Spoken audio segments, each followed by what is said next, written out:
A pleasant day to everyone. I am Rosel J. Gamboa, PhD IP student, and I am tasked to discuss our exercise number 13 to conduct a paired sample t-test, test the hypothesis at alpha equals 0.5 and interpret the results, and write an APA 7 statistical report.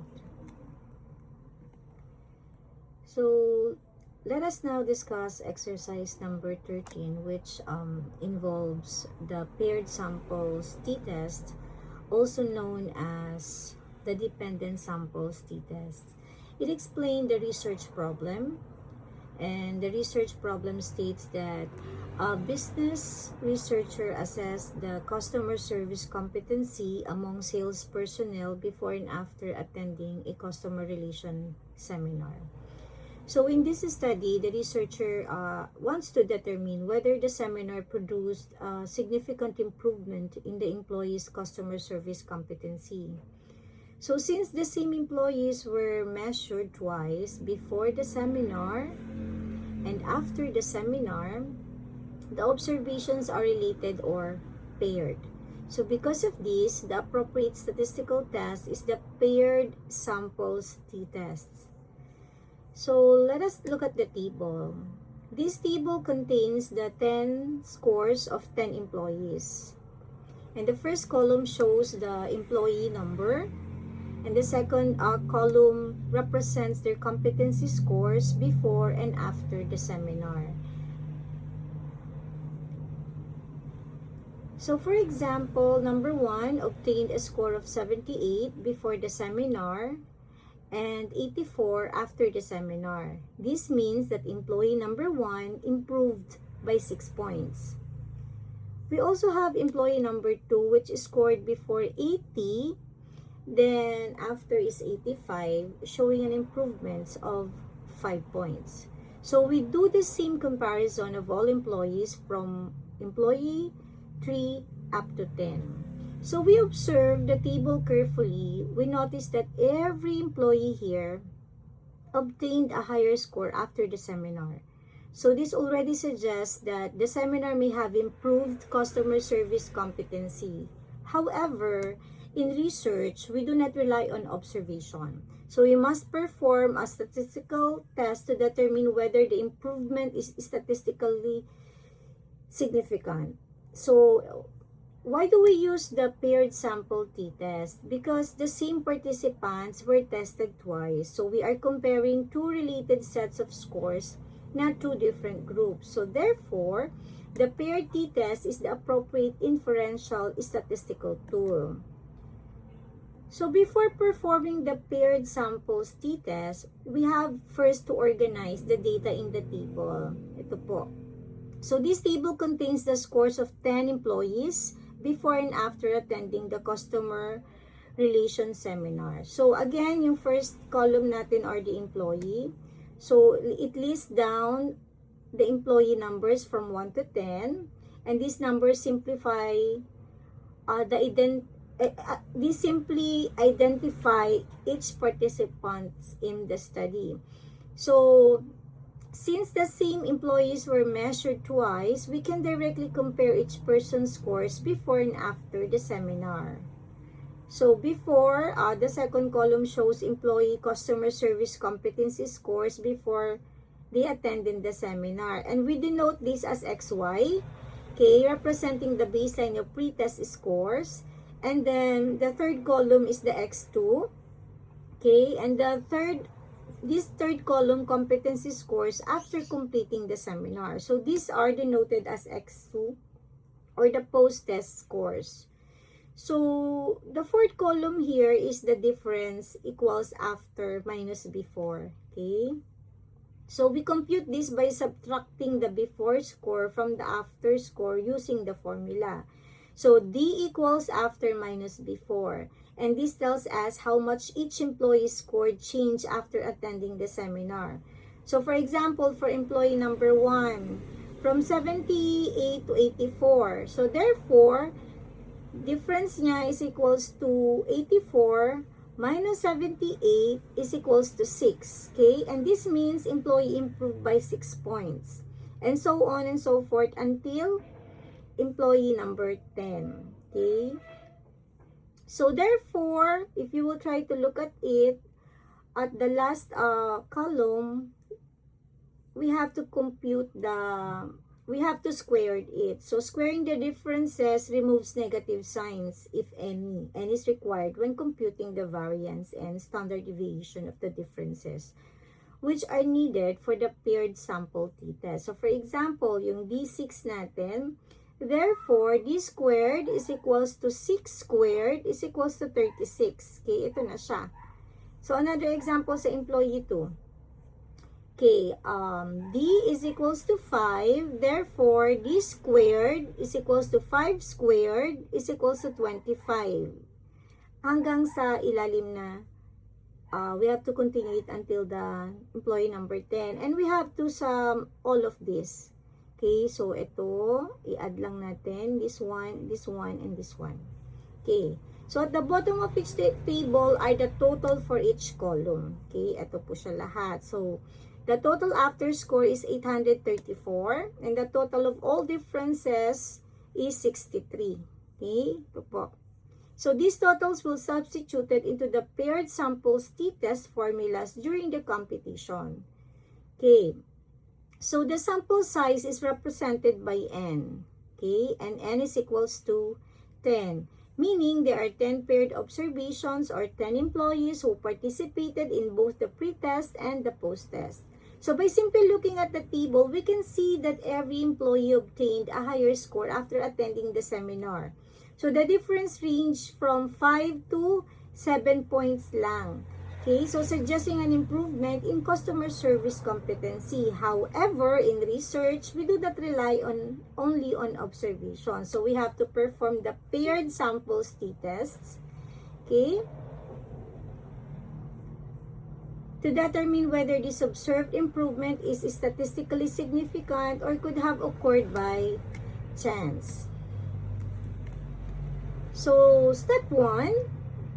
The first step in hypothesis testing is to state the null hypothesis and the alternative hypothesis. So, these hypotheses serve as the basis for our statistical decision.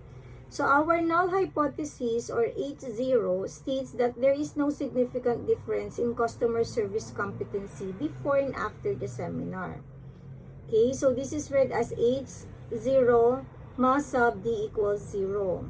So, HO means null hypothesis, MA represents the population mean, and the D stands for the difference between the after and before scores, and equals 0 means there is no average difference between the two sets of scores. So, we have to explain, no? Bakit nga? So, in other words, the null hypothesis assumes that the seminar had no effect. Any difference that we observe in the sample is assumed to be due to random chance rather than the seminar itself. So next we have the alternative hypothesis. It states that there is a significant difference in customer service competency before and after the seminar. So yung H1 ma sub D is not equal to 0. So H1 represents the alternative hypothesis. UD is the population mean difference, and not equals to 0 means the average difference is not 0. Okay? So, this hypothesis suggests that the seminar had an effect on the employee's competency. The average difference between the before and after scores is expected to be different from 0. So, notice that we use not equal to 0 instead of greater than 0. Okay? This means we are conducting two-tailed test because we are only interested in determining whether there is a significant difference regardless of whether the scores increase or decrease. So the level of significance is the alpha equals 0.05. Okay, so this means that we are actually willing to accept a 5% risk of making a type 1 error, which is rejecting the null hypothesis when it is actually true. Okay, so now we have established our hypothesis and level of significance. The next step now is ang computin ang mean difference, the standard deviation, and the paired sample t-test. Okay. So, let's compute the mean difference. That is the step 2. Okay, so the mean difference tells us the average amount of improvement in the employee's customer service competency after attending the seminar. So this formula is read as D bars. D bar equals the summation D divided by N. Okay, so from our previous table, ayan po, the total difference or sigma D is 63. Okay, and the number of participants is N.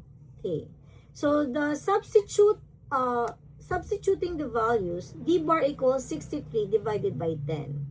So therefore, the mean difference is equals to 6. Okay, 0.30. So the average difference between the employee scores before and after the seminar is 6.30. So this means that on average, every employee improved his or her customer service competency score by 6.30 after attending the customer relations seminar. So why do we have to compute the mean difference? The mean difference summarizes the overall improvement of the group into a single value. So instead of looking at each employee individually, we now know that the average improvement for all 10 employees is 6.30 points. However, knowing the average improvement alone is not enough to conclude that the seminar was effective. We must also determine whether this improvement is statistically significant. So let's move on to compute the standard deviation of the differences. Alright. So this formula is read as the standard deviation equals the square root of the quantity. So the summation of D squared minus the square of the summation of D divided by N. So all divided by N, then magma-minus 1 tayo. Okay. From our data table, we have the following values, no? Sigma D squared equals to 401. And then sigma D equals 63. And the sample size is N equals to 10. Therefore, the degrees of freedom or N minus 1 is equals to 9. So we have to compute inside the fraction first step, no? First, we square the sum of the differences. 63 squared is equals to 3,969. And then we divide 3,969 by 10, which is equals to 396.9. So this value is called the correction factor. It adjusts for the fact that we are working with sample data rather than the entire population. So we subtract 396.9 from 401. And the result is 4.1. So we have to divide by the degrees of freedom. So we then divide 4.1 by degrees of freedom, which is 9. And then the answer is 0.4556. Okay? So this value represents the variance of the differences. So we take the square root of 0.4556. Okay? And the standard deviation measures for each employee's improvement differs from the average improvement of 6.30 points, no? So since the standard deviation is only 0.675, the employees' improvements are very close to one another. And this indicates that the seminar had a consistent effect on the employee, with the most participants improving by approximately the same number of points. So why do we have to compute the standard deviation? Because the paired samples t-test considers not only the average improvement, but also how consistent the improvements are among the participants. Okay? So if the differences varied greatly from one employee to another, the standard deviation would be larger. In our case, the small standard deviation indicates that the improvements are relatively uniform across all employees. So now, let's move on to step 4. We have to compute the standard error. Okay? So, the standard error equals the standard deviation divided by the square root of n. So, from our previous computation, the standard deviation is 0.675 and the sample size is 10. So we have to substitute the values. The standard error equals 0.675 divided by the square root of 10. So next we divide 0.675 by 3.162. So therefore, the standard error is equals to 0.213. So what does this result mean? The standard error measures the precision of the mean difference. So since we have the standard error na 0.213, it indicates that our sample mean difference of 6.30 is a reliable estimate of the population mean difference. So in other words, there is very little sampling error which increases our confidence in the computed mean difference. So why we need to compute the SE or the standard error? So we have to compute the standard error because it tells us how much the sample mean difference is expected to vary from the true population mean difference due to random sampling. And also, it serves as the denominator in the t-test formula. So without the standard error, we cannot compute the t-value. Okay? So let's move on to the next step. And that is to compute the t-value. So, the computed t-value equals d bar divided by the standard error. So, from our previous computations, the mean difference is 6.30 and the standard error is 0.213. Okay, so compute the t-value. T is equals to 29.53. So, after dividing 6.30 by 0.213, the computed t-value is 29.53. So what does this value mean? The t-value indicates how many standard errors the mean difference is away from 0. So which is the value assumed under the null hypothesis. So a larger absolute t-value provides stronger evidence against the null hypothesis. So in this study, the computed t-value is 29.53, which is extremely large. And this suggests that the observed improvement of 6.30 points is far greater than what would normally be expected due to random chance alone. So why do we compute the t-value? So we compute the t-value because it is the basis for hypothesis testing. And the computed t-value will be compared with the critical t-value from t-distribution table. And this comparison will help us decide whether to reject or fail to reject the null hypothesis. So now that we have obtained the computed t-value of 29.53, the next step is to compare it with the critical t-value at a significance level of 0.05 and 9 degrees of freedom. And this will allow us to make our final statistical decision. So step 6 is to determine the critical value. Okay, so degrees of freedom equals n minus 1. Okay, and the degree of freedom indicate the amount of independent information available in our sample for estimating variability. Okay, so since our sample consists of 10 participants, we subtract 1. So therefore, the degrees of freedom are equal to 9. So to determine the critical value after obtaining the degrees of freedom, we consult the t-distribution table using a significance level of 0.05 and 9 degrees of freedom. So we refer to t-table for a two-tailed test. So from the t-table, the critical value is positive or negative 2.262. Ito po siya. So this is the student t-distribution table for a two-tailed test. So the rows represent the degrees of freedom while the columns represents the level of significance alpha or alpha. So in our study, we have 9 degrees of freedom because there are 10 paired observation minus 1. So we are testing at 0.05.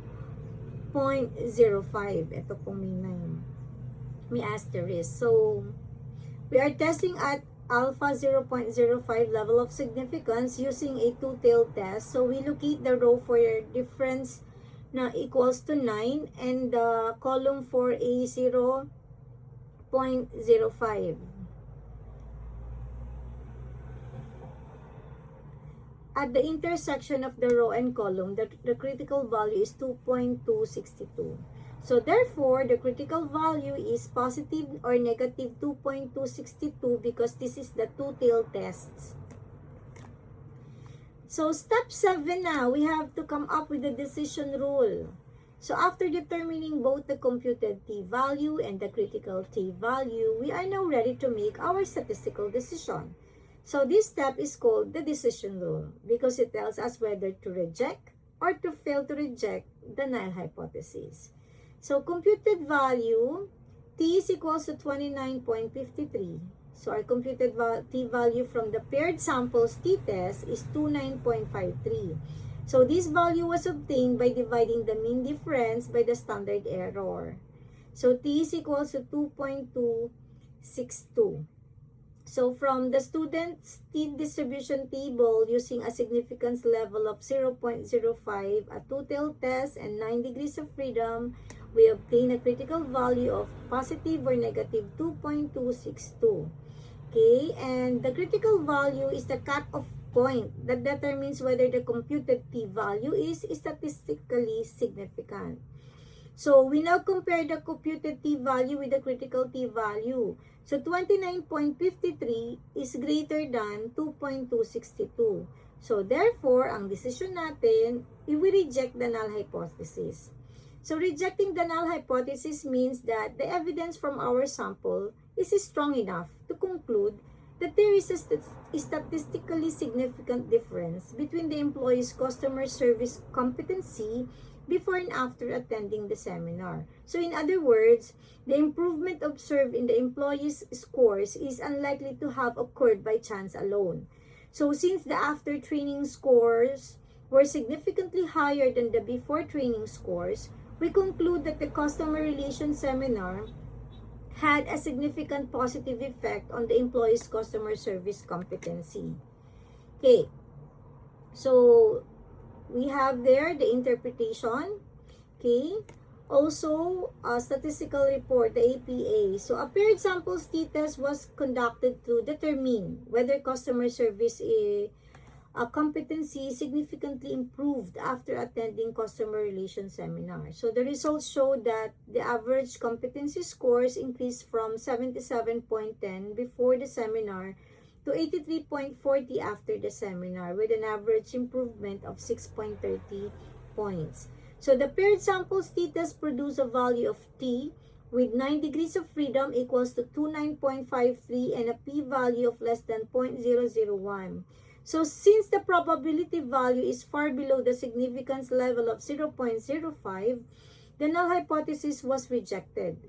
So therefore, we conclude that the customer relations seminar significantly improved the employee's customer service competency.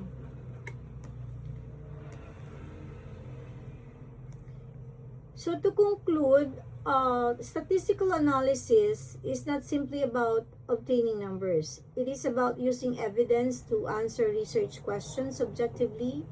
So in this study, the paired samples t-tests demonstrated that the observed improvement in customer service competency after the seminar was statistically significant. So to summarize, the paired samples t-test showed a mean improvement of 6.30 points after the seminar. The computed t-value of 29.53 exceeded the critical value of positive or negative 2.262, leading us to reject the null hypothesis. So therefore, we conclude that the customer relations seminar significantly improved the customer service competency of the employee. So this exercise demonstrates how paired samples t-test enables researcher to determine whether an unobserved change or unobserved change is statistically significant. So the statistics evidence supports the conclusion that the seminar had a meaningful and positive impact on the customer service competency. Many people fear statistics because it looks difficult. But remember, every expert statistician was once a beginner. The difference is that they kept practicing until the numbers started telling a story. Maraming salamat po.